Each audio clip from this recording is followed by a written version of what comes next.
Et bonjour à tous, ici c'est Serge Kakidembe du www.jctune.com et bienvenue sur notre canal YouTube éducatif, le Trading Wall Street TV. Et bien sûr, bienvenue à notre rendez-vous hebdomadaire, le Crypto Rapport. Cette semaine-ci, on va avoir une semaine, je dirais, aussi lourde que celle de... Enfin, toujours lourde, donc réellement avec des grosses infos. J'ai vraiment préparé un programme vraiment spécifique. Donc on va directement aller au sommaire. Et donc le sommaire ici...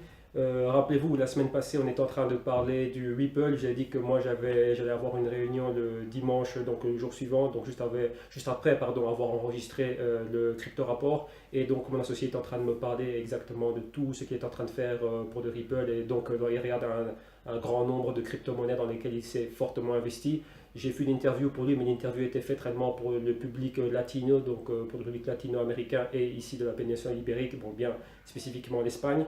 Donc j'avais essayé de regarder, de trouver la formule, on va dire, correcte et efficace afin de pouvoir vous ramener directement ce qu'était la traduction. Donc ce qu'on a fait, on a enregistré une espèce de crypto rapport, mais spécialement pour le public hispano. Donc je vais mettre le lien en dessous de cette vidéo et j'espère que normalement YouTube a, comment dirais-je, des traductions, donc vous allez pouvoir suivre ça en direct. Mais moi ici je vais vous donner vraiment le résumé par rapport à ce qu'on a parlé, ce qu'on a analysé. Donc c'est pratiquement identique à ce qu'on est en train de faire, mais là on va dire on s'est beaucoup plus extendu. Donc c'était pardon, extendu. Donc là je suis en train de parler espagnol. C'était beaucoup plus étendu. On s'est bien plus étendu sur le cas du Ripple, donc XRP.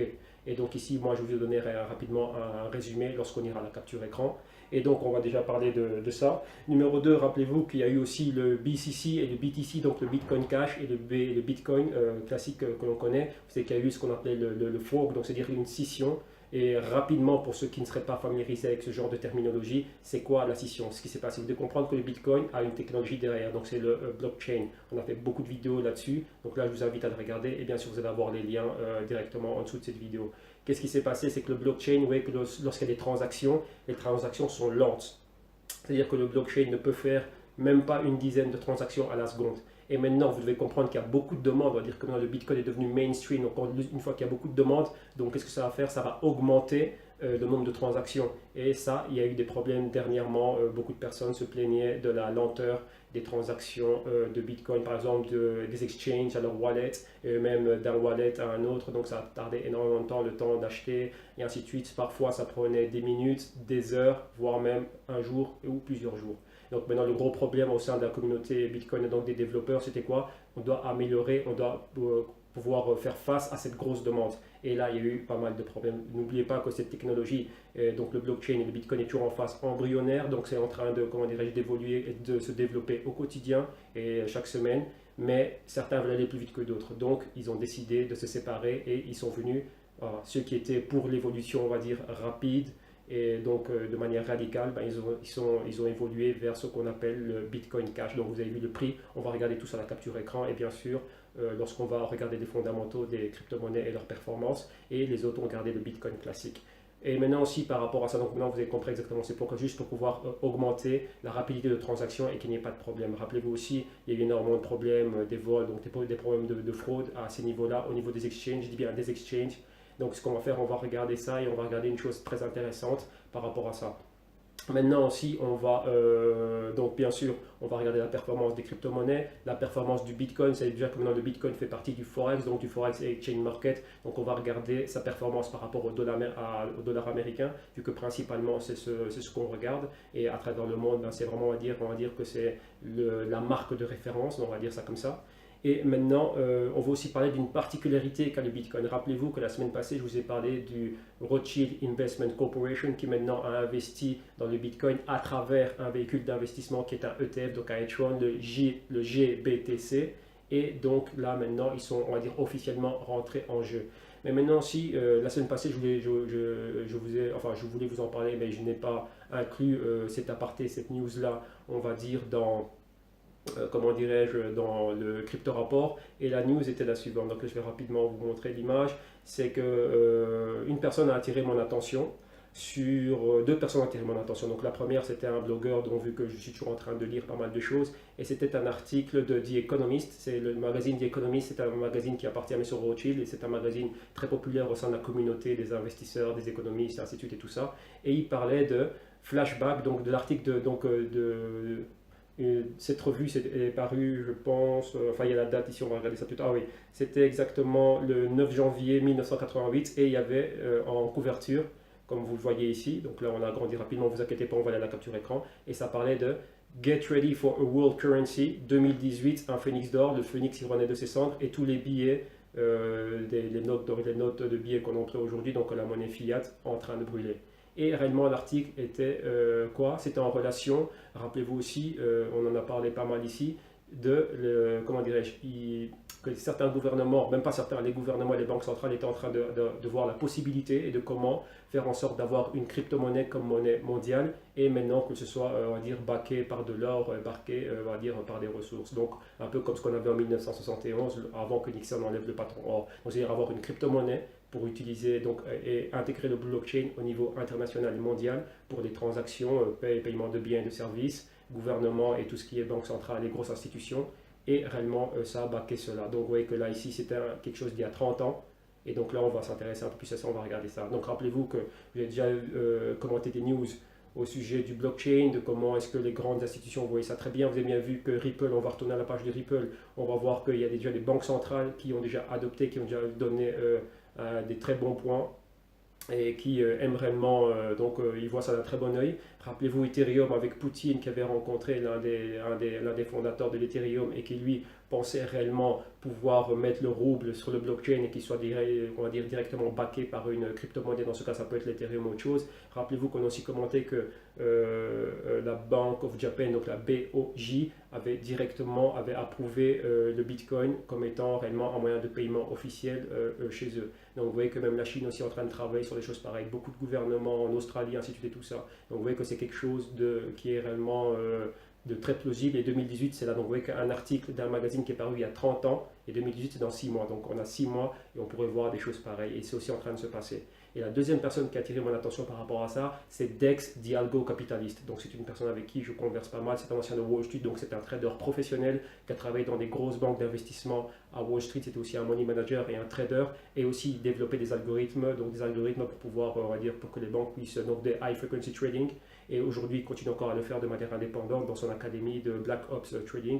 Donc vous aurez les liens et par rapport à tout ça, il a fait un très bel exposé sur Internet où il explique un peu l'avènement des crypto-monnaies. Et il le disait déjà, ça fait un long moment que cette personne dit ça, on va dire même une décennie qu'il le dit, que les banques centrales et les gouvernements auront une crypto-monnaie comme nouvelle monnaie mondiale et ça va être la forme, comment dirais-je, c'est comme ça qu'on va faire nos transactions dans le futur, dans un futur très proche. Rappelez-vous aussi ce qu'on a vu la semaine passée, les articles qu'on a regardés au sujet de la cashless society et comment dirais-je, ce qui était déjà en train de se passer en Chine et tout ça. Donc vous voyez que déjà c'est déjà quelque chose qui est déjà là, on est déjà habitué à le faire, on a déjà été habitué à le faire lorsqu'on utilise nos cartes de débit et de crédit, ben maintenant voilà, ça ne va pas changer avec une crypto-monnaie, ce n'est qu'une évolution logique. Donc vous voyez qu'il y a tout ça, on va réellement parler de tout ça. Et bien sûr, maintenant vous voyez que lorsqu'on est en train de parler des crypto-monnaies, il y a la sécurité aussi qui va avec. Bon, vous avez vu qu'il y a eu beaucoup de fraudes au sujet des ICO. Les ICO, c'est Initial Coin Offerings, et il y a eu pas mal de problèmes, donc on va regarder pas mal, on va regarder deux articles, exactement les problèmes qu'il y a eu à ce niveau-là. Donc on voit ici qu'il y a un article au sujet du Veritasium, un des fondateurs du Veritasium, on lui a volé plus de 8 millions en tokens, donc c'est-à-dire en pièces initiales lors d'une ICO. Et donc là maintenant la SEC, donc la SEC, donc Security Exchange Committee, qui est donc on va dire l'équivalent de l'AMF aux États-Unis, va essayer de réguler tout ce processus de ICO. Donc on va voir cet article, on va le lire, et par rapport à ça, vous allez voir exactement ce que nous, dans le JCTube, on est en train de regarder et ce dans quoi on va s'investir, donc vraiment dans les choses dans lesquelles, ce qu'on est en train de regarder réellement par rapport à ça et ce que ça implique. Et donc vous allez voir un peu des idées de, comment dirais-je, d'opérations que nous on a dans nos portefeuilles. Donc je vais vraiment montrer ces différents actifs et on va les comparer avec le Bitcoin et ainsi de suite et tout ça, et avec le risque. Vous savez vu qu'il y a un gros risque maintenant qu'on a toutes ces monnaies, toutes ces crypto-monnaies, et nous sommes en train d'opérer déjà dans un monde digital. Qui dit monde digital, vous avez bien vu dernièrement, on a eu des cyberattaques. Donc tout ça, on va voir tout ça dans les graphiques, on va voir des articles et réellement les choses qui sont derrière. Et vous allez voir comment les grandes institutions profitent de cela aussi, en sachant exactement comment trader sur certains actifs, et comment dirais-je, opérer avec ça dans leur portefeuille. Donc on va voir tout ça ici lorsqu'on va aller à la capture écran. Et donc voilà, c'est ça un peu en gros le sommaire. Et bien sûr, ensuite, c'est bien qu'on va faire l'analyse technique donc de Bitcoin, du BCC. Donc si le BCC est disponible, on va regarder Ethereum dollar et on va s'arrêter au Litecoin et comment dirais-je et le Ripple. Et bien sûr par après, ben, je parlerai un peu plus sur des services que l'on offre parce qu'il y a beaucoup de personnes qui m'envoient des messages, qui sont intéressées par ce qu'on fait depuis qu'ils ont vu, bon, depuis qu'on a commencé à lancer les crypto-rapports. Donc on va donner un peu plus d'informations sur comment dirais-je. Bon, beaucoup de personnes sont intéressées et au niveau de bah, pouvoir être autonome et pouvoir apprendre à faire ce genre de choses. Donc on a pas mal de services par rapport à ça, des consultations téléphoniques. Je suis en train de traduire notre programme éducatif en vidéo module. Je suis en train de le passer en français. Donc ça aussi ça va être disponible. Donc je vais un peu rapidement vous parler de tout ça en fin d'émission.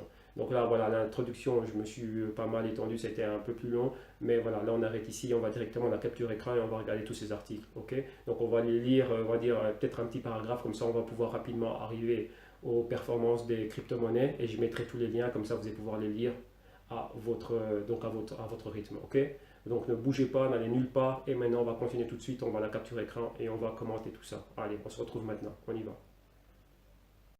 Ok, on est de retour et maintenant on est à la capture écran. Donc là, on va continuer directement, sans plus tarder. On va aller directement à ce qu'on voulait. Et on va commencer directement ben, par la première chose qu'on était en train de commenter. Donc vous savez que directement, on commence toujours par notre World Coin Index pour voir vraiment les performances des cryptos. Vous voyez ici directement en première position, on a le Bitcoin, donc le BTC, numéro 2 Ethereum, ETH. Numéro 3, le Litecoin, le ALTC. Et après, on a le Bitcoin Cash, donc le BCC. Omisego, bon voilà, une nouvelle entrée en cinquième position pour OMG. Le Ripple XRP en sixième position. Et le 7, c'est le Ethereum classique. 8, Qtum. Qtum et 9e Dash et 10 c'est Neo. Donc on va réellement revenir. Vous voyez qu'on parlait de EOS la semaine passée. Je pense que c'était avec vous que j'en avais parlé ou bien dans le rapport qu'on fait en espagnol. Mais bon, là, ce n'est pas tout. Vous voyez que maintenant, le Bitcoin est fort monté. Donc, il a atteint les 3223. Et maintenant, le dernier prix, c'est 3174 dollars. Vous voyez que la capitalisation de marché est montée terriblement. On a un volume de 24 heures de 1 milliard. Donc, c'est énorme. Et vous voyez qu'en quatrième position, on a le BCC, donc BTC, donc c'est le Bitcoin normal. Et le BCC, c'est le Bitcoin Cash.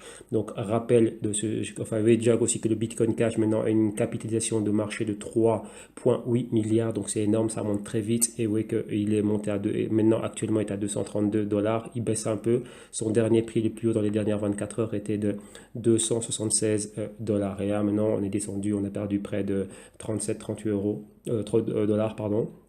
Et donc voilà, donc là, il est en train de tomber même plus, on a perdu pratiquement une quarantaine de dollars là. Et donc voilà, donc on est descendu quand même fortement. Donc vous voyez exactement ce qui est en train de se passer. Et donc rappel, vous voyez que maintenant on a deux monnaies, donc on a la Bitcoin et la Bitcoin Cash. Et donc vous voyez, c'est juste par rapport à ça, comme ce qu'on est en train d'expliquer, parce que vous allez voir énormément de choses. Donc j'ai vraiment envie de m'attarder longuement là-dessus. Donc si vous voulez réellement en savoir plus, bon, il y a pas mal de recherches à faire, mais vraiment pour faire court et avoir un bon résumé, c'est juste ça. Le gros problème qu'ils avaient, c'est ça, c'est comment faire évoluer la technologie, faire évoluer le Bitcoin dans la technologie blockchain et se permettre de pouvoir gérer un nombre bien plus important de transactions à la seconde. Donc regardez un peu, vous avez tous une carte bancaire et vous avez tous déjà utilisé Visa et Mastercard, et donc Visa qui est le premier, qui est le plus grand, je vais réellement rechercher aussi ce nombre de transactions, mais je crois que ce sont des milliers de transactions, voire même des dizaines, même des centaines de milliers, peut-être même des millions de transactions à la seconde sans aucun problème. Vous voyez que vous avez déjà effectué un paiement à la caisse du supermarché ou à, je sais pas moi, un magasin en achetant quelque chose. Et donc vous voyez bien qu'il n'y a jamais eu de problème. C'est instantané. Une fois que vous rentrez votre code PIN, boum, c'est parti, paiement accepté. Et donc il y a énormément de personnes qui le font. Donc imaginez-vous le nombre de transactions qui se font, que ce soit même sur Internet lorsqu'on achète online et dans les magasins. Donc c'est énorme, ça va super rapidement. Et vous voyez que maintenant pour le Bitcoin, c'était juste une dizaine de transactions qu'ils pouvaient gérer à la seconde, même pas une dizaine, je crois que c'est entre 7 et 8. Donc là, ça n'allait pas. Maintenant, vous voyez qu'il y a une forte demande. Donc vous voyez que le prix est en train de monter. Il y a une forte demande de ces crypto-monnaies. Donc maintenant, ça doit être capable de gérer bien plus de choses. Vous voyez que ce sont les problèmes. Et c'est pour ça qu'il y a une grande concurrence. Maintenant, vous voyez que Ethereum, le Litecoin, et surtout Ripple essayent de, comment dirais-je, venir avec des solutions par rapport à ces problèmes-là et les proposer aux grosses institutions pour qu'ils l'emploient. Et si les grosses institutions emploient ces technologies, donc c'est pour ça que vous devez comprendre la compétition qui est au sein de ces crypto-monnaies, celle qui arrive à résoudre ces problèmes, venir avec des solutions fiables et solides, ben, elle va avoir l'approbation, va être approuvée par les grosses institutions et les grosses institutions ont le pouvoir de nous l'imposer. Comme on nous a imposé l'euro, vous voyez que dans différents pays, chaque pays avait ses monnaies. Ici, le pesetas, là-bas, le franc belge, le florin, le Deutschmark, le franc français. Ben, vous voyez, maintenant, on est tous dans l'euro. Donc, maintenant, si demain, ils doivent le changer pour arriver à quelque chose, donc au blockchain, et on va voir quelle crypto-monnaie va être derrière, ben voilà, ça va être fait. Ok, donc ça, c'est pour la petite histoire du Bitcoin. Maintenant, on va aller un peu plus loin et on va regarder ici. Vous voyez que maintenant le Bitcoin fait déjà partie de la grande famille du Forex et on va regarder la performance hebdomadaire entre toutes les monnaies. Vous voyez que toutes les devises ont connu une semaine très mauvaise, à part le dollar américain qui a eu une semaine haussière. Et vous voyez ici que sa plus haute performance était par rapport dans la paire de croisement dollar américain rand de Sud-Afrique. Vous voyez ici USD, Z, AR, et vous voyez qu'elle a eu une semaine à 3,44%. Et bien sûr, le number one est toujours le Bitcoin face au dollar américain qui est monté dû à sa forte demande, a monté de 13,6%. Donc vous voyez que c'est énorme, 13,6%. Donc ce mois-ci, là, c'est déjà 22,7% de hausse. Et maintenant à l'année, il est déjà à une performance de 457%. Donc vous voyez que c'est énorme. Vous voyez que parmi toutes les monnaies, ben, c'est le Bitcoin. Donc c'est cette crypto là qui est réellement number one. Donc après aussi, on va s'intéresser réellement à ça parce que vous voyez que c'est pour ça que je vous parlais de Dex, l'algo-capitaliste, puisqu'il est venu avec une thèse super très intéressante. Vous voyez ici, lorsque vous voyez que, vu que comment dirais-je, les monnaies fonctionnent comme ça, s'il y en a une qui se renforce, une autre doit s'affaiblir. Donc vous voyez, le dollar, donc c'est le DXY, donc DXY juste ici. Lorsque vous voyez que le dollar est en train de monter, dans tous ces croisements, le dollar doit monter. Donc vous voyez que le dollar monte dans tous ces croisements, dans tous les croisements où le dollar est la monnaie de base, donc c'est-à-dire la première monnaie qui apparaît à gauche, et la deuxième monnaie c'est la monnaie de croisement, donc c'est-à-dire combien ici par exemple dollar, rouble. Vous voyez que là, bon là c'est descendu juste dans la dernière session, mais la semaine a été haussière, donc ça veut dire combien de roubles il me faut pour acheter un dollar. Donc oui, c'est ça. Donc vous voyez qu'il me faut exactement 59 roubles pour acheter un dollar. Donc vous voyez que si le dollar se renforce, les autres monnaies doivent baisser. Maintenant, ici, il y a quelque chose de particulier. Lorsque vous voyez le bit ici, donc le Bitcoin dollar, si le Bitcoin monte et le dollar monte aussi, bah, c'est un truc un peu plus particulier. Donc il y a beaucoup de personnes qui parlent sur le net, surtout beaucoup d'économistes qui disent que pour eux, bah, ils ne considèrent pas ça une monnaie parce que ça n'a pas les mouvements. Vous voyez, ça doit aller dans des positions, enfin dans des directions opposées. Ouais, comme l'euro-dollar, ben, l'euro baisse. Pourquoi? Parce que c'est l'euro qui s'affaiblit vu que le dollar est en train de se renforcer. Donc là, c'est un mouvement logique. Vu qu'à chaque fois que le dollar n'est pas la monnaie de base, qui est la monnaie de croisement, ben voilà, donc ça doit toujours aller dans des directions opposées. Mais le cas du dollar américain et du Bitcoin, bah, ce n'est pas toujours le cas. Et là, ben, Dex, l'algo-capitaliste, lui est venu avec une thèse, une thèse réellement très forte, qui parlait dans laquelle il exposait que la nouvelle monnaie, vous voyez que maintenant, beaucoup de banques centrales et beaucoup de gouvernements sont en train de regarder, on leur fait la cour parmi toutes ces crypto-monnaies. Donc maintenant, il y en a une qui va gagner la palme et qui va être leur crypto-monnaie de base pour leur gouvernement et leur banque centrale. Et ils vont intégrer leur monnaie, leur devise dans le blockchain. Donc maintenant, ben, la thèse de Dex était que le Bitcoin va être, comment dirais-je, la nouvelle monnaie américaine et qu'ils vont la mettre dessus vu qu'ils ont des mouvements pratiquement similaires et qui vont dans la même direction. Et donc il dit, au fur et à mesure où vous voyez qu'on va commencer à tuer le dollar, et ben, c'est là que le Bitcoin va commencer à monter et le blockchain ou la technologie blockchain, lorsqu'elle va être réellement à sa full capacité, ben là, ils viendront avec cette news. Et c'est ça maintenant qui nous ramène à notre article de The Economist de 1988, comme vous le voyez ici, Get ready for world currency by 2018. Donc ça c'est 2018 et c'est juste dans 6 mois. Donc maintenant rappelez-vous ce qu'on avait vu la semaine passée, que maintenant les Rothschild étaient rentrés de manière officielle dans le Bitcoin, mais en passant par un véhicule d'investissement qui est un ETF, donc le GBTC, donc GBTC. Et un ETF c'est quoi? C'est un Exchange Traded Fund. Donc c'est quoi? Donc des investisseurs peuvent investir dans un ETF et cet ETF lui aura des holdings dans différentes compagnies. Donc l'ETF c'est un panier d'actions. Et là maintenant, un panier d'actions un panier d'actifs. Dans ce cas-ci, l'ETF a une exposition uniquement sur le Bitcoin. Donc, c'est-à-dire qu'en investissant sur le Bitcoin, vous avez directement des ETF. Donc, comment dirais-je, dépendant de votre participation, donc du nombre d'actions que vous allez acheter de ce fonds, bah, ça équivaut à un nombre, un X nombre de Bitcoin. Donc vous voyez que non, ce sont eux réellement qui sont dessus et donc on voit. Donc ils sont rentrés à un moment quand même assez curieux, juste avant qu'il y ait le Bit4, que eux ils étaient déjà dedans et ben, voilà, ils venaient de rentrer dedans de manière officielle et maintenant on voit cette grosse montée. Et là maintenant, ben, beaucoup de personnes qui parlent de ça, qui suivent cela, vous voyez qu'ici c'est un article de socio-économie et là on parle de, bah tiens, cette nouvelle monnaie mondiale dont on parle pour 2018, vous voyez que c'est un phénix, le phénix il renaît de ses cendres, vous voyez que tous les billets sont brûlés et on a un phénix et là, comme je vous en avais parlé dans le précédent crypto rapport où on parlait, vous voyez que tous les gouvernements maintenant sont en train de regarder quelle crypto-monnaie leur convenir le mieux et la mettre, comment dirais-je, sur le blockchain, donc remplacer leur monnaie nationale, donc le rouble, l'euro, le dollar ou quoi que ce soit par une crypto-monnaie, la mettre sur le blockchain et qu'elle ait un backing. Dans le cas de la Chine, ils veulent le faire avec le yuan, mais qu'il soit backé par dedans. Donc vous voyez ici qu'on a un phénix d'or qui a une valeur de 10, donc 10 phénix, et pour eux, vous voyez, ça date, on va dire, ça date de création où elle aura été mise en circulation, ce sera en 2018 et vous voyez que ça remplace toutes les autres monnaies. Donc là, vous voyez que là, vous avez tout le détail de l'article.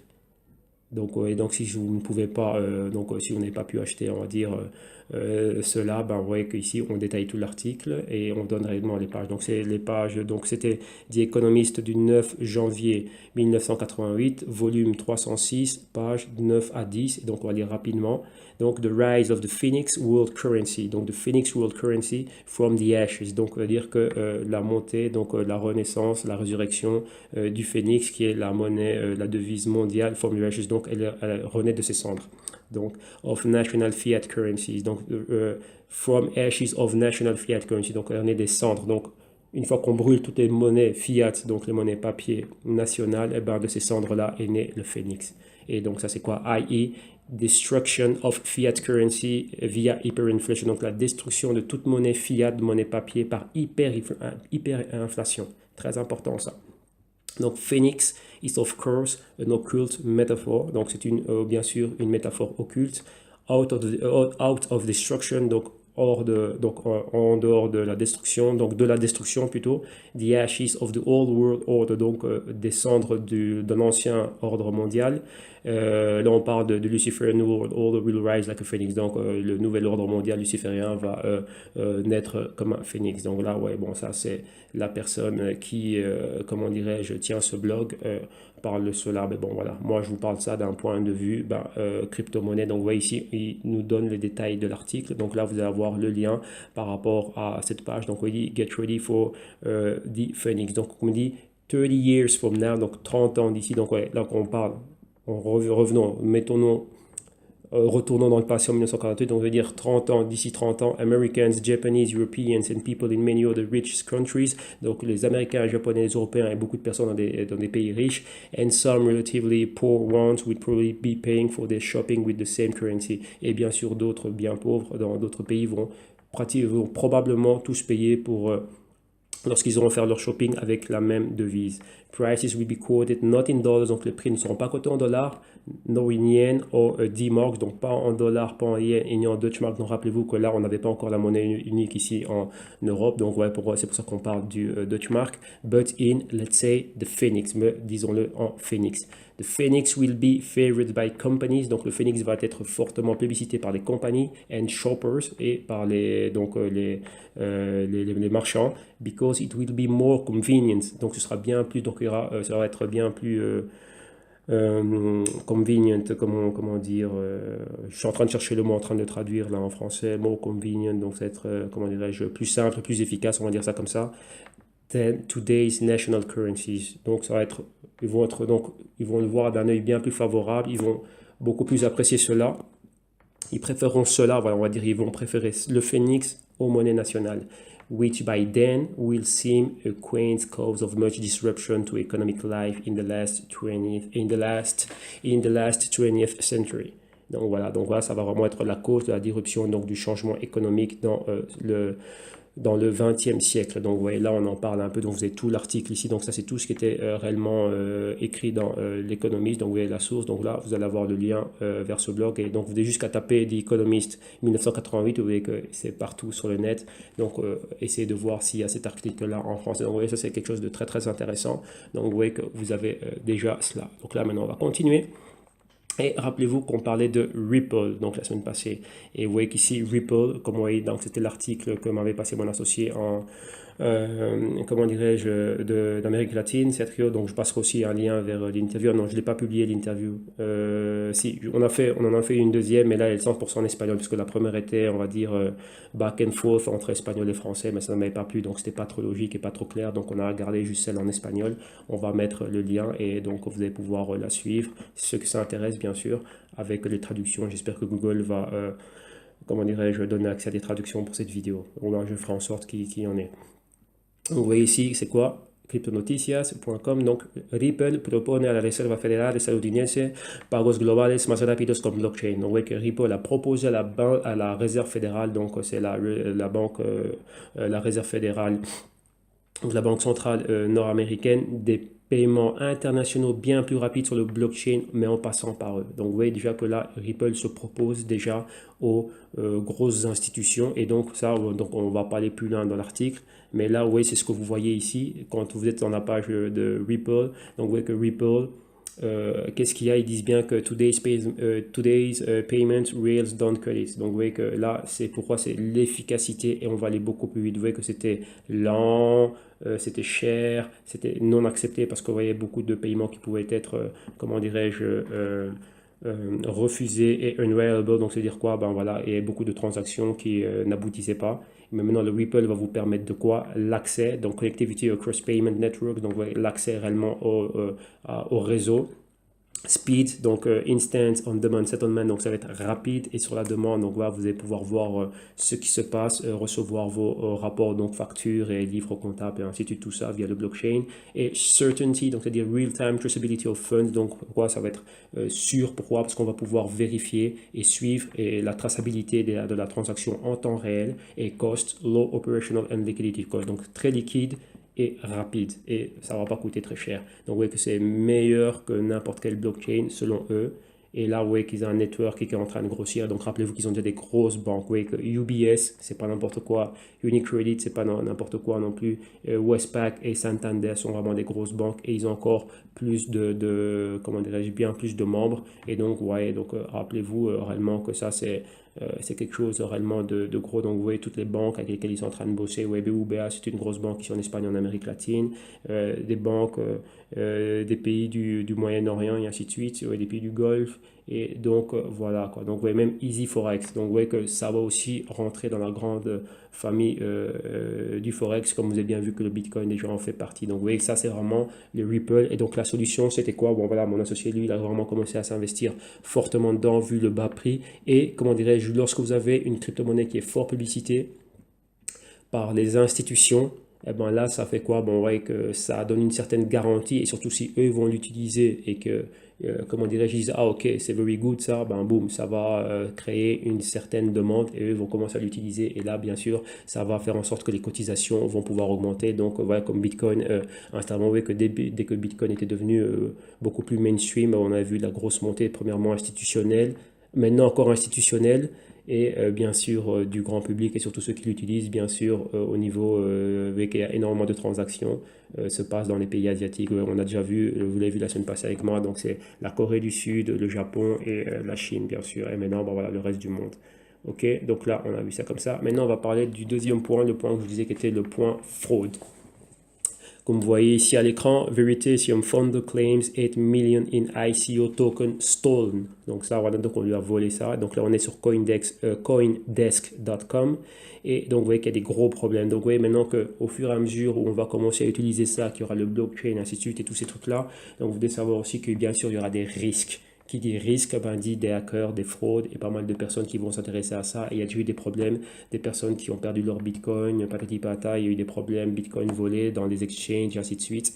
Donc, vous voyez que ça, au plus ça va être connu, ben, il y aura des fraudes. C'est comme, on va dire, bon, pas pour faire de la pub, il y a des imitations de tout. Vous voyez que si un truc est fort populaire, vous allez avoir une imitation. Une vidéo fait le buzz, ben après vous allez voir les versions gag, on va dire ça comme ça, de ces vidéos. Un sac Louis Vuitton, Michael Kors, c'est super connu, ben vous allez avoir des imitations qui vont être vendues moins cher pour que tout le monde puisse en profiter. Bien sûr, maintenant on a les smartphones qui sont connus, il y a des imitations de smartphones de Apple ou Samsung ou ce que sais-je. Donc vous voyez que c'est ça. Donc là aussi on a un truc qui est très populaire.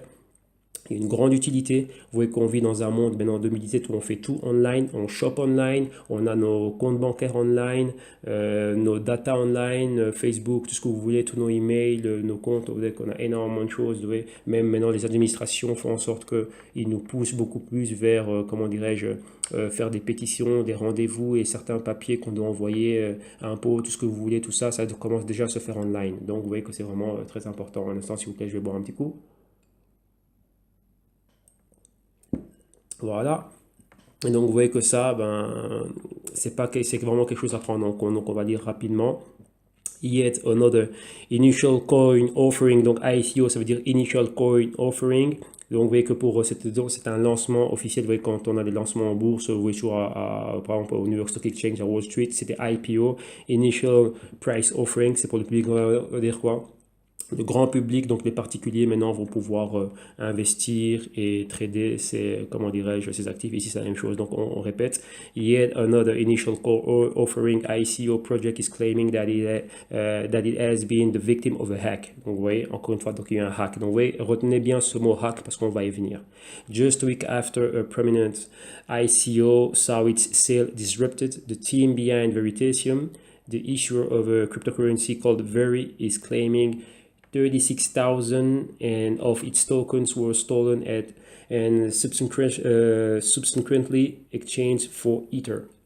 Donc vous voyez que les personnes qui ont créé Veritasium, ils ont fait un ICO il n'y a pas longtemps et donc on leur a volé pour 36 000 pièces, comment dirais-je, de leur Veri, donc de leur Veritasium, et qui ont directement été échangées pour des Ethereum, donc toi pour des Ether.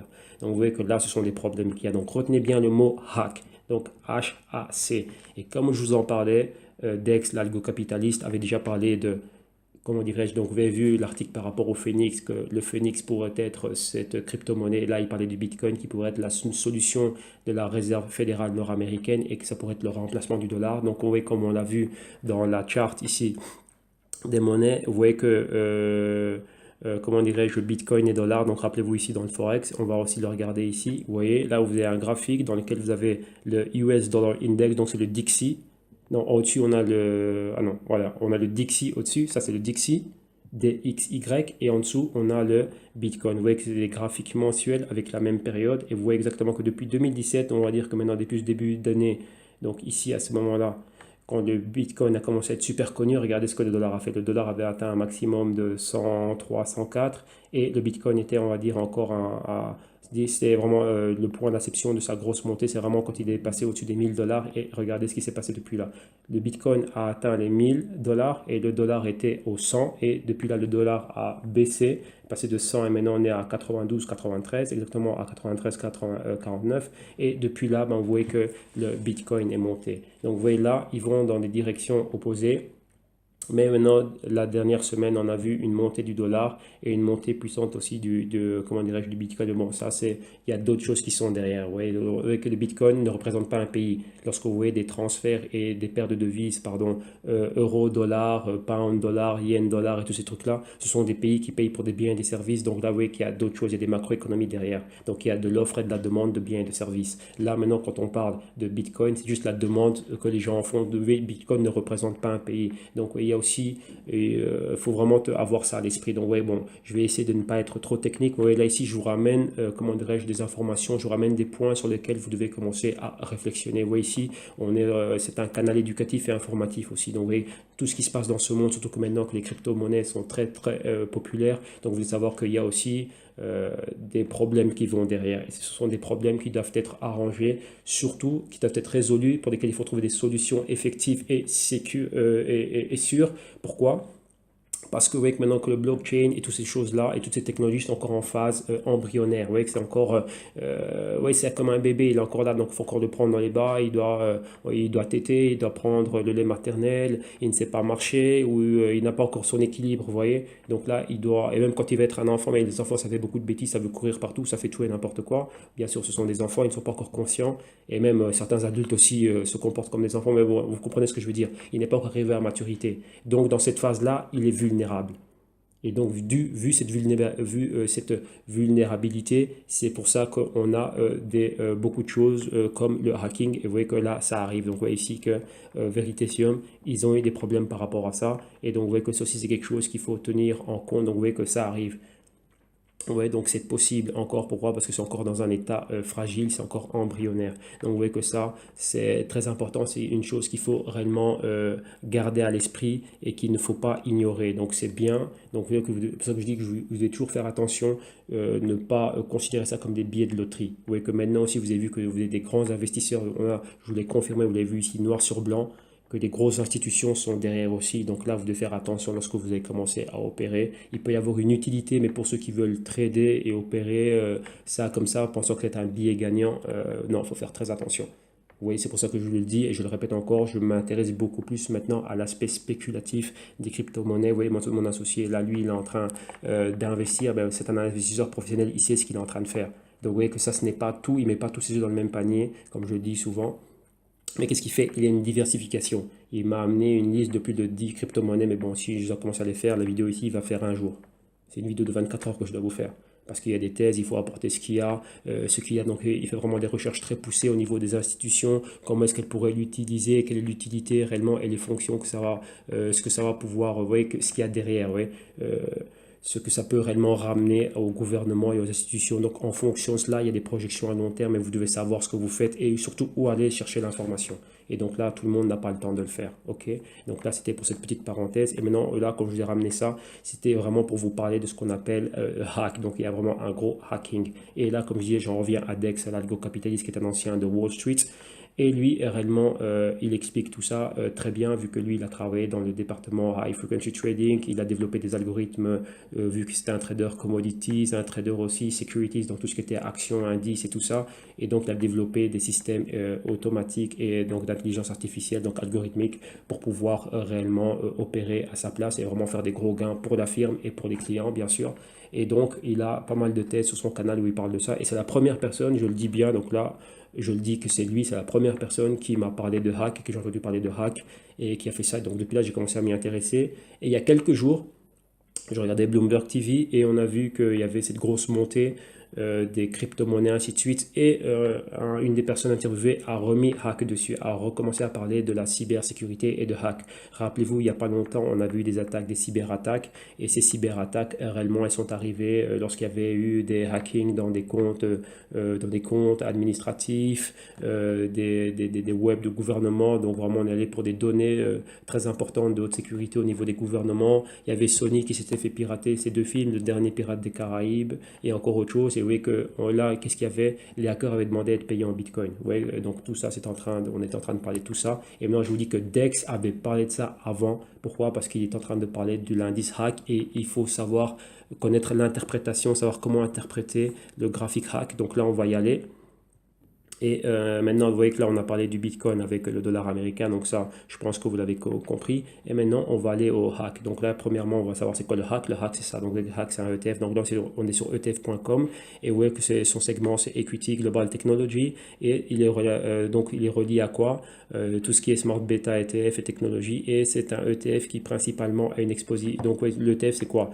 ETF AMG Prime Cyber Security ETF tracks an entire equal weighted index that targets companies actively involved in providing cybersecurity technology and services. Donc, hack, c'est un indice, donc une pondération, donc avec un panier d'actions, on va dire, qui a en holding des compagnies qui donnent des services de cybersécurité et de IT, donc Internet Information. Donc, ces principaux holdings, donc vous voyez les pays qui constituent, donc d'où proviennent les actions, on va dire, donc toutes ces compagnies-là. Et vous voyez ici les holdings qu'il y a, donc des compagnies qui peut-être vous comment dirais-je, ne vous disent rien, mais ce sont des compagnies. Donc à chaque fois que vous êtes sur le net, ce sont ces compagnies qui sont là derrière pour la sécurité. Donc Palo Alto qui est très connu, Akamai, Cisco, il y en a encore pas mal. Donc vous voyez là, quand vous voyez le pourcentage, c'est donc, comment dirais-je, le nombre d'actions qu'ils ont en portefeuille, en holding, on va dire, de ces compagnies-là. Donc, ouais, là, c'est vraiment le ETF pour savoir ce que c'est. Et ici, là, vous avez réellement tout, la performance et tous les holdings. Donc, vous voyez que top 25 holdings, donc les 25 compagnies dans lesquelles ils sont fortement investis. Vous voyez Cisco qui est très connu, Palo Alto, Symantec. Si vous faites attention, vous avez déjà vu Symantec pour vos antivirus et tout ça. Si vous avez des ordinateurs, vous savez de quoi on parle. Vous voyez qu'il y a aussi Akamai qui est très connu. Donc, faites attention maintenant lorsque vous regardez votre ordinateur. Bah, vous verrez ces compagnies qui sont là. Une autre qui est bien connue, que je ne dise pas de bêtises, VeriSign. Vous voyez, à chaque fois que vous rentrez vos données, on vous dit oui, paiement en ligne, ou quand vous allez rentrer vos données dans un site internet, vous voyez, c'est toujours validé et vérifié par VeriSign. Donc, vous voyez, ces compagnies, elles sont là. Et BAE Systems PLC, qui est une compagnie britannique qui est là. Donc, vous voyez, maintenant, pour en revenir au hack, donc, vous voyez que Oracle, ça traque réellement la cybersécurité. Donc, vous voyez, lorsque ces compagnies voient qu'il y a un niveau haut de tentatives, on va dire, frauduleuses, d'activités frauduleuses sur le net, et bien, ces compagnies montent et il y a ici, comme vous voyez, il y a un ETF qui a été créé. Donc, un ETF, c'est un actif d'investissement, c'est un actif financier. Et, comment dirais-je, donc, vous l'aurez bien compris, il y a des traders et des investisseurs qui, en investissant là-dessus, ben, gagnent de l'argent. Vous voyez? Donc, c'est ça le truc. Donc là, maintenant, je suis tenu à faire rapidement, parler de ça rapidement. Comment est-ce qu'on voit que les niveaux d'alerte sont hauts?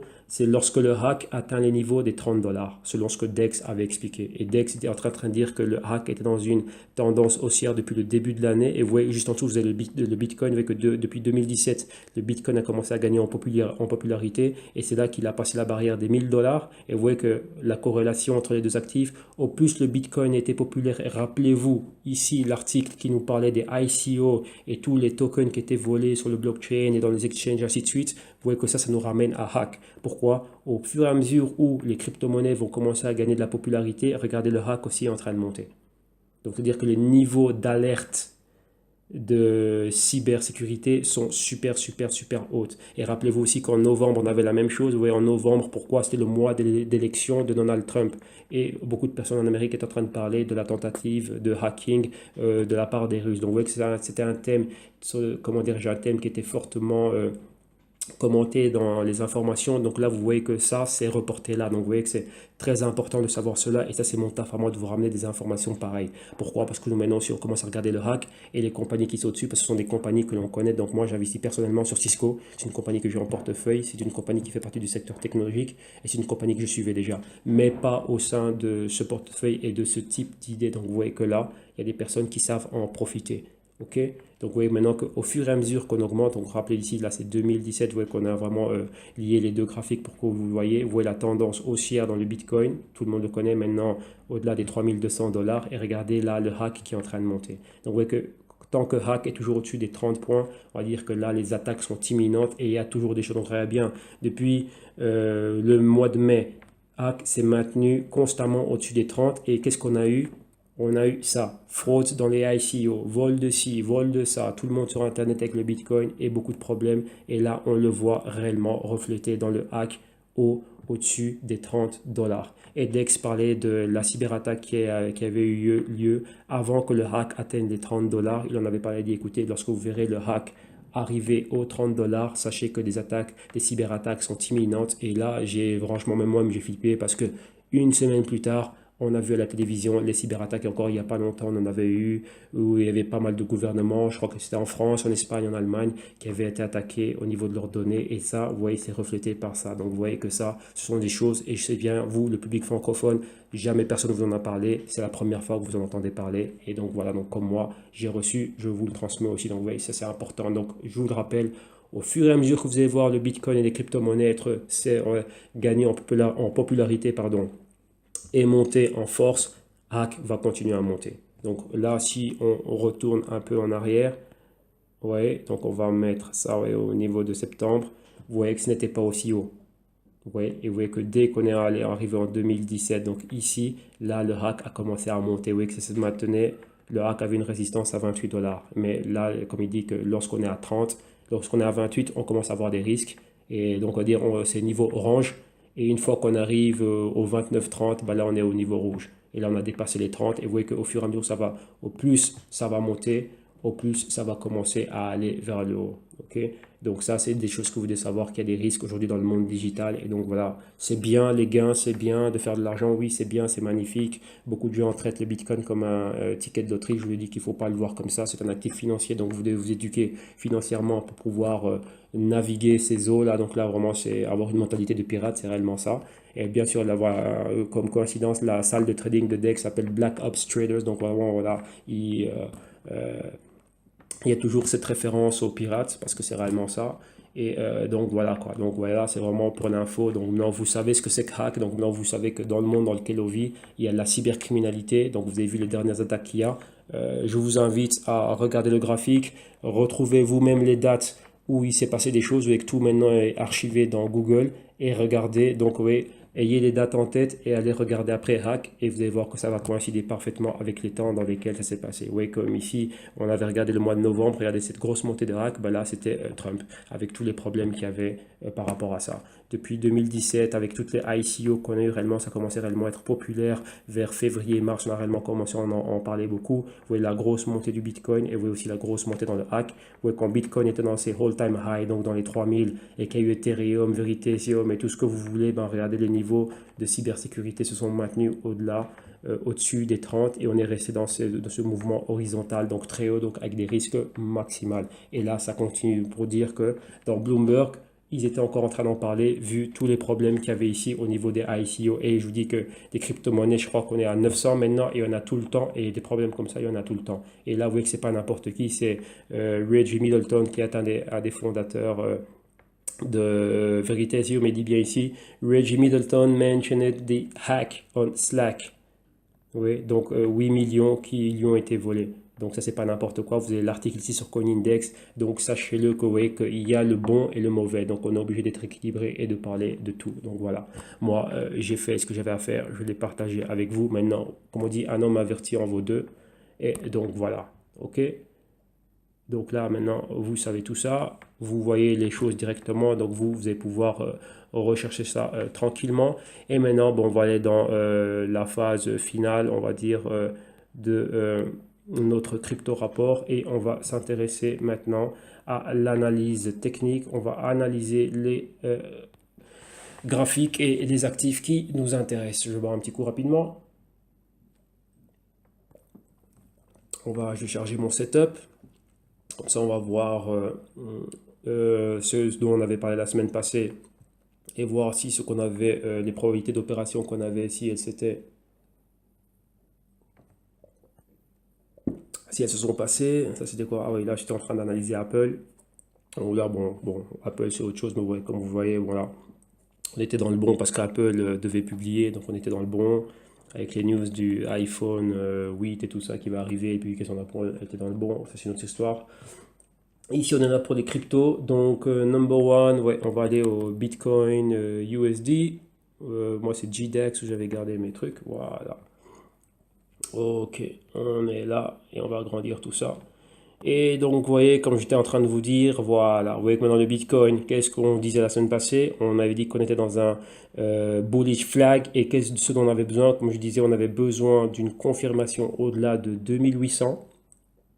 On est toujours au-dessus des moyennes mobiles, vous voyez, de 4 semaines, 8 semaines. Et je dis qu'on devait avoir une clôture et être au-dessus des 3000. Et à partir du moment où on est au-dessus des 3000, vous voyez que ce qui s'est passé récemment au niveau des bitcoins avec comment dirais-je, le Bitfork, que c'était positif. Vous avez bien vu, le classement du bitcoin est monté. Donc maintenant, je dis quoi? Une fois qu'on aura une clôture confirmée au-delà des 3000 et que ça continue à monter, on va aller à Bitcoin 4000. Donc là, vous l'avez, si vous suivez le crypto rapport, vous avez bien vu que ça fait un bon bout de temps qu'on avait notre ABCD, donc le mouvement, l'évolution du mouvement qui était déjà là. Donc vous voyez qu'on a un suivi hebdomadaire. Ben maintenant, vous allez voir là, je vous ai dit que normalement dans les temps, le Bitcoin devrait être pour le mois d'octobre. Si ça continue comme ça, si les projections sont bonnes, pour le mois d'octobre, le Bitcoin devrait atteindre les 4000. Donc on est là, c'est archivé. Et au mois d'octobre, on reviendra et on verra où c'est. Donc je dis d'ici octobre, le Bitcoin doit être là. Donc c'est notre point D dans la projection que l'on a. Si maintenant, toutefois, on a cette continuité. Et comme qu'est-ce que je vous avais dit que si maintenant je voyais cela. Maintenant, j'ai aussi considéré avoir une petite partie de nouveau pour mon e-wallet parce que maintenant, vous voyez qu'il y avait beaucoup de problèmes.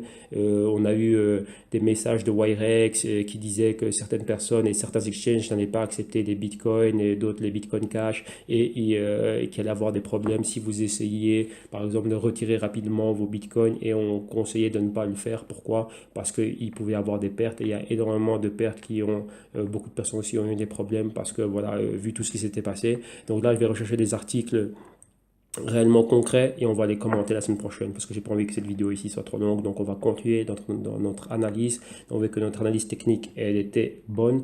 Donc quoi? Confirmation numéro 1, continuité de cette bougie verte ici d'il y a 2 semaines, donc au-delà des 2850, on devait avoir une clôture, et qu'on avait une semaine d'indécision, c'était vraiment ce qui s'était passé juste avant, donc la semaine avant le gros problème donc de la scission au sein du blockchain Bitcoin, mais vous voyez que juste après, le bon catalyseur, c'est que ça s'est passé de manière positive, et là, on est monté, et rappelez-vous que bien sûr, dans ce moment-là, qui est rentré en jeu? Les Rothschild. Donc vous voyez que là, si eux, ils ne rentrent pas pour perdre. C'est comme lorsque Warren Buffett est entré dans Apple, en fin 2016, on avait tous vu Apple comment ça a passé rapidement de 130 et quelques où c'était. Maintenant, ça atteint, on est là, on est en train de flirter avec les 160 dollars.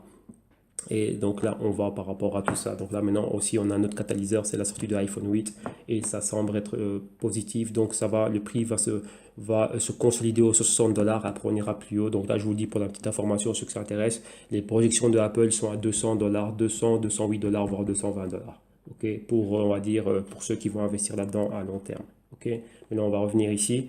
La production de la crypto Bitcoin pour le mois d'octobre, Bitcoin à 4000 dollars. Donc là, je l'ai dit, c'est fait s'archiver. Ben, on va continuer à suivre ça et on reviendra me voir. Ben, voilà, le canal il est là, vous pouvez laisser vos commentaires et on verra où sera le Bitcoin au mois d'octobre. Justement, ça va être mon anniversaire au mois d'octobre. Je fêterai mes 39 ans. Ben voilà, donc ce sera un super cadeau d'anniversaire. Donc là, comme je vais réacheter des Bitcoins pour mon wallet, ben, si je peux gagner de 3000 à 4000, ben, ce sera un bon cadeau d'anniversaire. Ben, avec ces gains, je m'achèterai un cadeau. Ben, voilà, ok, ben, c'est cool. Donc là maintenant, on continue. On va aller maintenant au... Voilà, je vais essayer de voir si on a déjà les données du BCC. BCC USD, non, je pense pas qu'on a encore ici. Non, vous voyez que ça, on n'a pas encore. Donc là, on va attendre d'ici là, ça va être actualisé. J'espère qu'on va pouvoir avoir accès aux données et aux trades sur... oh là là, qu'est-ce que tu écris, mon ami? ETH, donc BCC USD. Voilà, maintenant, on va regarder le Ethereum dollar. Et moi, c'est GDEX, l'exchange que j'utilise. Et voilà, enfin, les infos de l'exchange que j'utilise. Et voilà, on a ça là. Donc vous voyez que ici l'Ethereum, rappelez-vous, ce qu'on commentait, c'est que depuis les max de 420, vous voyez que ça a fort baissé. On a eu ce gros pointer ici qui pointait la moyenne mobile des 52 semaines ici à plus ou moins 75 dollars. Et oui, rappelez-vous que je vous commentais cet espace, on appelle ça un gap. Et comme on dit bien, all gap must be filled, donc ce gap doit être rempli. Il faut qu'il y ait des cotisations dans ces niveaux de prix parce qu'on ne peut pas laisser, on va dire, un espace vacant comme ça dans les cotisations. Historiquement, il y a dans un gros pourcentage, une très grosse moyenne où on voit que dans ce genre de cas, ben, la tendance est le remplissage de cet espace vacant dans lequel il n'y aurait pas eu de cotisation. Vous voyez que pour le moment, on est dans ce qu'on appelle sideways movements, donc au mouvement horizontal, toujours en inside week candle. Vous voyez qu'on est compris entre 165 dollars de support et les 255 dollars, 240, 255 dollars de résistance. Donc là, qu'est-ce qu'on doit avoir? Une clôture au-delà des 255, 260 et après qu'il y ait une continuité pour qu'on puisse remonter vers les cantons. Vous voyez que ce mouvement-là, je l'attends. Vous voyez qu'on a dessiné un V. Donc, oui, donc ça c'est aussi, rappelez-vous ce que vous avez vu dans le Bitcoin, donc ce serait le A ici, le B là, le C là, et on doit aller chercher un D. Mais premièrement, il faut qu'on ait des clôtures qu'on sorte de ce range là latéral, et l'Ethereum, il peut lui passer des choses, donc il peut rapidement aussi venir avoir une interaction avec la moyenne mobile de 21 et de 26 semaines aux alentours des 120 dollars, remplir le gap et ensuite monter. Vous voyez que là, vu qu'on est dans un mouvement horizontal, on n'a pas pulvérisé la bougie baissière, donc on est toujours dans une tendance baissière ici, on n'est pas encore haussier. Vous voyez bien qu'on ait une clôture au-dessus de la moyenne mobile de 4 semaines, de 13 semaines ici en rouge. Et vous voyez que la moyenne mobile, celle-ci, là en bleu, de 8 semaines est juste là. Et elle pointe exactement les 250 dollars tant qu'on n'est pas au-dessus, ouais, qu'on doit vraiment sortir de la zone de fluctuation de cette bougie baissière. Donc on doit avoir une clôture, donc une bougie verte pour confirmation, on va dire au niveau des 270 dollars, et de là avoir une continuation et aller réellement bien plus haut. Vous voyez que le pointer ici est clair et pointe la moyenne mobile des 52 semaines. Donc une clôture plus basse. Vous voyez que si on va encore plus bas, on remplirait le gap et à partir de là, on pourrait remonter. Donc vous voyez qu'on pourrait avoir un point d'entrée plus bas. Donc là, vous voyez, là, Ethereum, là, pour moi, bah, ce serait vraiment dans un point de vue spéculatif. Ok, rien dans les wallets. De toute façon, je vous dis, je ne possède aucun Ethereum, je ne reste qu'avec le Bitcoin. Pourquoi? Bah, parce que voilà, avec tant de trucs comme ça, à un moment donné, on devient fou et voilà quoi. Moi, je préfère le Bitcoin, son utilité, le blockchain et ainsi de suite et tout ce qu'il y a dessus. Et avec les autres crypto-monnaies, ben, je spécule. Maintenant, j'ai été, bon, on va dire que mon partenaire associé a réellement réussi à me convaincre. Ils sont quand même quatre contre 1, donc comme on dit, la majorité l'emporte. Mais oui, chaque investisseur, chaque trader doit être indépendant dans ses décisions. Et ils se sont investis sur une douzaine ou une quinzaine de crypto-monnaies et dont le Ripple, parce que moi je regardais Ripple, vous avez vu, j'ai vu pourquoi je vous parlais du Ripple, ben, par rapport, mais qu'est-ce que je fais, mon ami? Vous voyez que je ne peux pas parler et chercher en même temps.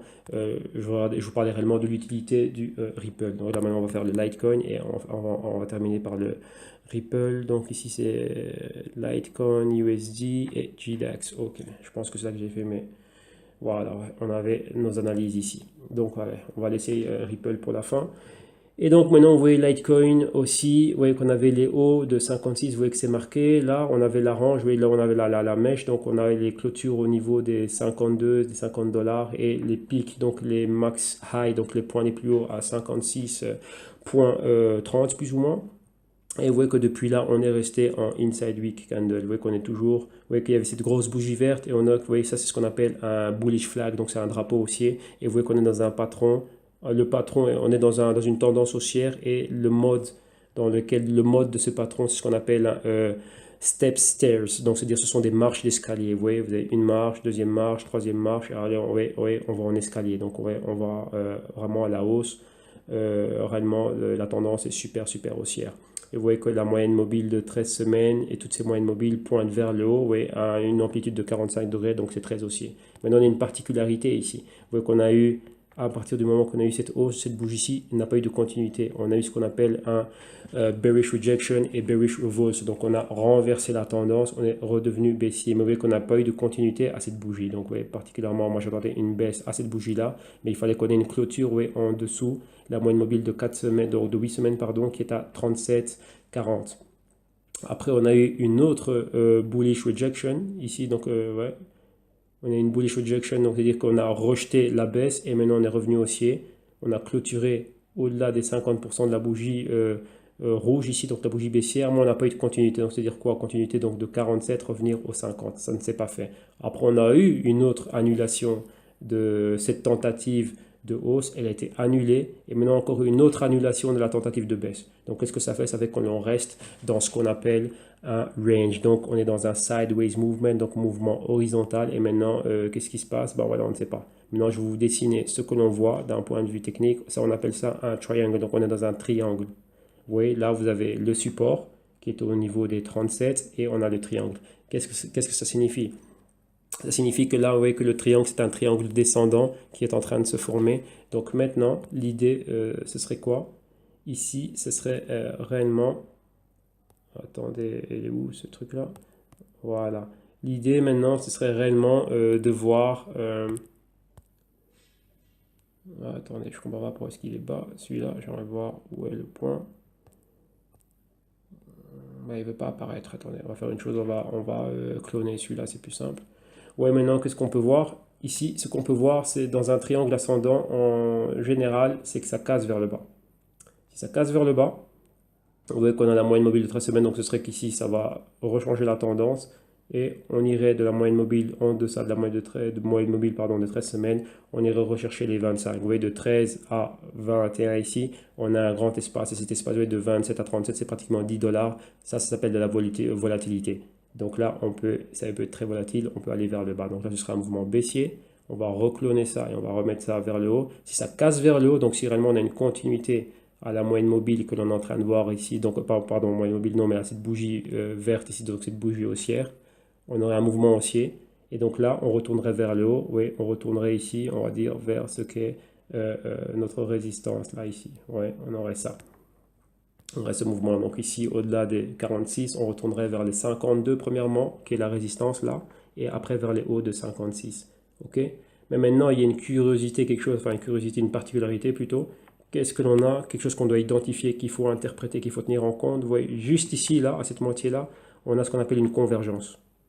Une convergence entre quoi? Entre deux moyennes mobiles. Et ça, ça peut être un point négatif. Pourquoi? On a une convergence entre la moyenne mobile de 4 semaines, qui est la turquoise, et celle de 8 semaines. Qu'est-ce qui se passe? Si la moyenne mobile de 4 semaines croise, donc elles ont déjà un point de convergence, mais qu'elle commence à aller, donc et elle va en dessous, donc elle commence à, donc qu'il y a un croisement et qu'elle commence à évoluer en dessous du niveau de la moyenne mobile de 8 semaines, qui est celle-ci, oui, celle-ci en bleu pâle, bleu gris, et qu'elle va en direction de la moyenne mobile de 13 semaines, ça c'est un indicateur baissier. Oui, les moyennes mobiles sont des indicateurs. Oui, c'est juste là, ça nous donne une moyenne du prix où le prix était il y a X temps dans le passé en rapport avec le prix actuel. Et ça, ce sont des moyennes mobiles simples.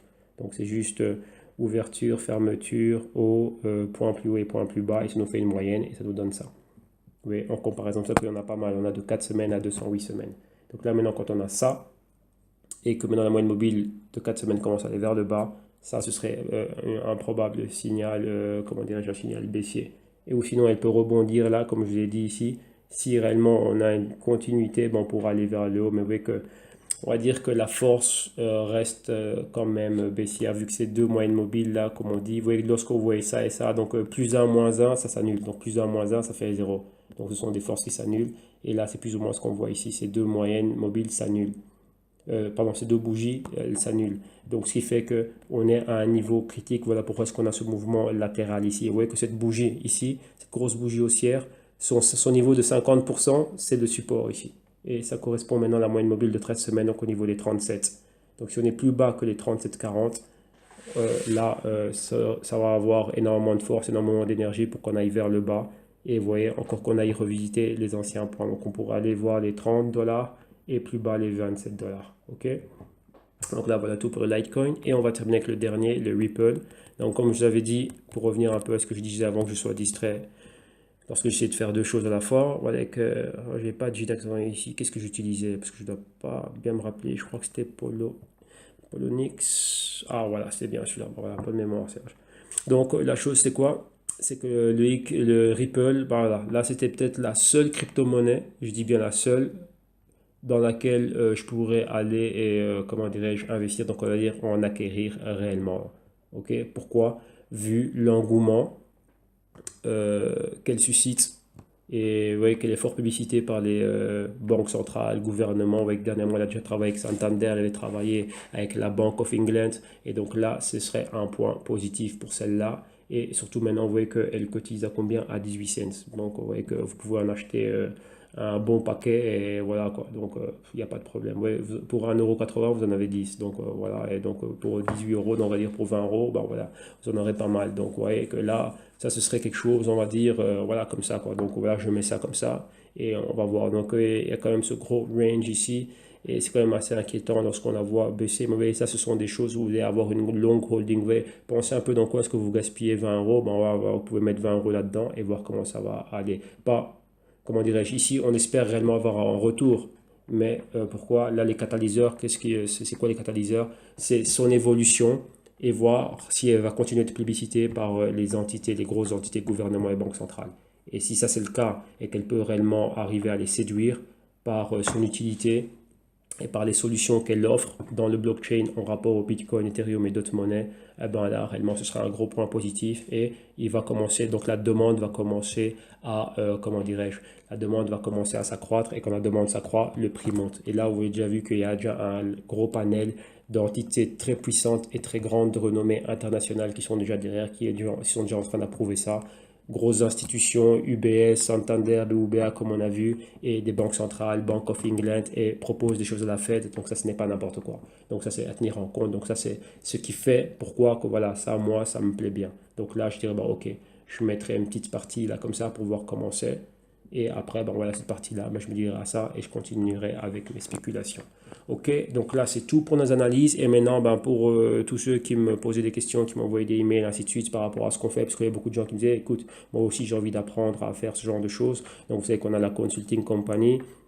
On a pas mal de services, patrimoine, épargne, actifs, corporatifs, et ainsi de suite. Et je dis, la chose la plus importante, c'était quoi? C'était l'éducation financière. Donc, pour apprendre à pouvoir analyser des choses comme ça, avoir de l'analyse critique, savoir faire l'analyse fondamentale, et ainsi de suite, qu'on voit que toutes ces crypto-monnaies, ce sont des actifs financiers, ben, il faut connaître le monde de la finance. Donc là, on a un programme d'initiation qui est fait en vidéo. Je dis, je suis en train de travailler sur ce programme-là. Donc, c'est le vidéo module de Trading Wall Street. C'est déjà disponible en espagnol, puisque principalement, c'est là où je l'avais lancé. Et maintenant, on est en train de ramener ça. Donc, je suis en train de retravailler tous ces modules-là. Bien sûr, je l'ai actualisé parce que je devais aussi rajouter des modules qui parlaient des crypto-monnaies dans le Forex, comment pouvoir opérer là-dessus.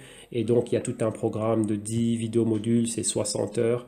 Et donc voilà, donc il y a deux formules. Il y a une formule juste vidéo module et une formule consulting. Donc là, ce serait à l'année. Donc c'est un paiement à vie. Venir et faire partie du Trading Wall Street Group, donc le club de traders, donc notre salle de trading à nous, entre nous. Et en même temps, bon, voilà, profiter des vidéos modules, du guide PDF. Et aussi, vous voyez ici qu'on a la vidéo que vous voyez ici. Donc là, c'est avec mon mentor qui est un trader de plus de 35 ans d'expérience. On a ce qu'on fait les masterclass, mais ça, ce n'est que pour les clients qui viennent prendre le consulting, on va dire, annuel avec un paiement à vie. Et là, ben voilà, bien sûr, en dépendant de la disponibilité de mon cher mentor et qui vient valider réellement ce que ce que vous allez apprendre dans ce programme d'initiation. Ben, on fait des masterclass ici à Madrid et il y a lui et d'autres traders aussi de grande renommée qui viennent et qui participent, bien sûr lorsqu'ils peuvent, comment dirais-je, selon leur disponibilité. Et bien sûr, si on a un panel, si on a bien sûr des personnes qui sont, on va dire, en dehors de l'Espagne, vu qu'on fait en sorte que tout soit toujours tenu ici et qui ne peuvent pas se rendre physiquement là, ben, on essaye de les enregistrer. Ce sont des vidéos privées qui ne sont partagées qu'avec, je dis bien, qu'avec les membres du Trading Wall Street Consulting. Ceux qui prennent le Trading Wall Street vidéo n'ont pas droit à venir dans nos masterclass. Donc là, vous voyez, vous avez une vidéo où je m'exprime en français, où il parle. Et bien sûr, vous savez aussi qu'on a un accord avec la Maison des Goussas, vu on a aussi des services de métaux précieux en or et en argent. Donc on explique tout dans cette vidéo. Comme ça, vous voyez que, voilà, là, quand vous l'avez en vidéo, avec les intervenants qui sont là, ben, on ne s'est pas bluffé là-dessus. Donc voilà. Donc ici aussi, vous avez aussi les anciens crypto-rapports. Là, vous avez des vidéos où je suis en train de parler des métaux précieux, vu aussi les services que l'on offre. Et vous avez aussi des vidéos d'éducation financière où vous savez aussi qu'on a investi, on gère des fonds et ainsi de suite et tout ça, où on parle de stock market. Là, c'est les compagnies avec lesquelles on travaille. Donc, on est IB, broker, donc le broker avec lequel on travaille pour les comptes clients. Et les clients ne sont pas obligés de venir là pour avoir enfin, allez vers le broker que vous voulez, mais vous voyez que bon, nous on en conseille un. Pourquoi? Parce qu'on a des bureaux physiques ici à Madrid et les clients peuvent venir et aller. Vous voyez les gens face à face, vous pouvez vous asseoir et sachez, vous pouvez savoir exactement ce qui se passe. Et nous, en tant qu'IB, ben, on peut intervenir directement. Donc voilà, suivre un peu ce que vous faites et être sûr que vous ne faites pas de bêtises avec, comment dirais-je, avec vos fonds. Ok? Donc ça, c'est par rapport à tout ça. Donc là, ici, vous avez les contacts email, les horaires du bureau de lundi au samedi, bien sûr. Pas, là, c'est vendredi, mais on a le samedi aussi, ben, de 10 à 14 heures. Et aussi, on a rajouté un numéro pour pouvoir nous joindre directement ben, via Viber et WhatsApp. On veut envoyer des messages et pouvoir nous répondre. Et aussi, on a pas mal de choses. Donc là, rapidement, on va aller rapidement à la liste de prix pour que vous ayez un peu une idée. Là, c'est notre plateforme de paiement qu'on est en train de retravailler vu qu'on a changé, comment dire, de provider. Et là, maintenant, on va attendre que ça s'ouvre. Là, c'est le bancoyplata.com. Là, on attend qu'on nous transfère le nom de domaine qu'on avait déjà. Donc là, ça va arriver. Donc, vous voyez ici, là, c'est en espagnol, mais bon, il y aura le PDF traduit en français. Donc là, je vous le dis rapidement. C'est le cours Trading Wall Street. Et comme je dis, on va dire le DVD espagnol, bon, c'est en streaming.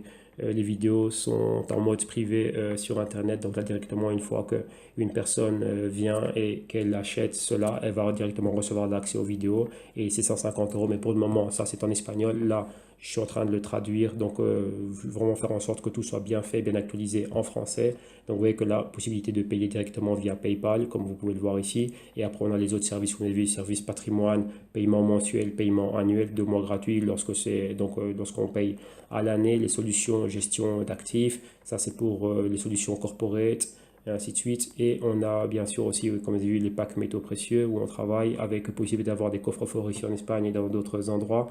Et aussi, on a ce qu'on appelle les Skype Consulting. Beaucoup de personnes vont avoir des consultations où ils peuvent vraiment appeler et on peut faire les consultations. Vous avez des prix pour 60 minutes. On a 2 heures de consultation et 5 heures de consultation. Donc là, une fois qu'on paye cela, on coordonne les agendas et comment dirais-je, on va voir si vous voulez faire une session directe, on va dire toute la session, donc toutes les 5 heures ou toutes les 2 heures, ou vous voulez les répartir sur le temps. Et donc là, on vient et on répond directement à vos questions. Donc ici, si on est en train de parler de crypto rapport, trading et investing crypto rapport, ben voilà, là on est là, on offre ce service. Et donc vous voyez que là, tout est là. Ok, donc là c'est par rapport aux questions qu'on me posait, là j'ai un peu détaillé, enfin, je vous ai détaillé le tout. Et vous savez que pour retrouver toutes ces news et tout ça, vous l'avez directement sur le www.jstune.com et là vous avez tout ce dont vous avez besoin pour pouvoir nous contacter. Et donc merci encore. Et là, ben voilà, c'était beaucoup d'informations, on a bien analysé les choses. Donc là, prenez-en de la graine, travaillez-le, commentez en dessous de la vidéo. Et moi, je vous retrouve la semaine prochaine pour encore plus d'informations. Et on va continuer à voir l'évolution de la semaine. Et rappelez-vous, Bitcoin pour le mois d'octobre à 4000. Donc on est là et on va suivre ça. Ok?